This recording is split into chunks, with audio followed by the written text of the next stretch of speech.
ايه ده يا زمالك؟ ايه المباراة دي؟ ايه ده يا راجل؟ وايه النتيجة دي؟ لا لا لا، اللي ما بيتفرجش على الزمالك يبقى ما بيتفرجش على كورة.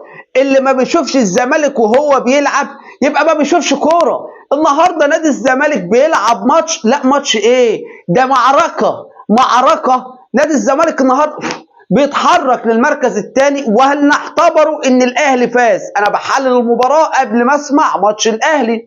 هنعتبر الاهلي فاز وبقى في المركز الاول، والزمالك تحت سيراميكا الثالث، هنعتبر كده. بس بعد المباراة دي ابشر جمهور الزمالك بطل الدوري، مفيش كلام. واي نعم الزمالك بصراحة خسر لاعب كبير النهارده، وهي اصابة خوان الفينا بزيرة، يعني نتمنى له السلامة. اصابة محزنة جدا. اللاعب لو اصابة مؤكدة يبقى اللاعب مش هيلعب كده معانا امام الاهلي كاس السوبر المصري. بس ان شاء الله اللاعب يقوم بالسلامة ونتمنى له السلامة. بس ايه ده؟ ايه الابداع ده؟ وايه الجمال ده؟ وايه المباراة دي؟ الزمالك بيقدم لنا واحدة من اجمل واروع المباريات في الدوري المصري. هتقول لي ليه؟ هقول لك لان الماتش اللي فات ما كانش كده. الماتش ده اتحول. هو كل ما الزمالك يغير مدرب هيبقى بالشكل الجامد ده؟ لا، يبقى الزمالك يغير مدربين بقى على طول، كل شهرين ثلاثة يغير له مدرب طالما هنشوف اداء رائع كده. ايه ده يا راجل؟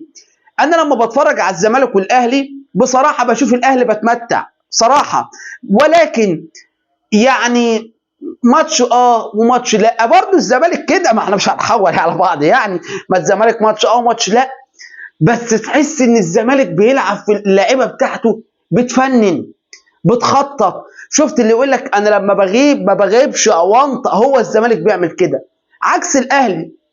الاهلي بيلعب مبارياته ما بيضيعش، ولو ضيع فرصه ما بيضيعش الثانيه. الزمالك ممكن يضيع فرصه ويضيع الثانيه، ولكن بيمتعك في كل مباراه.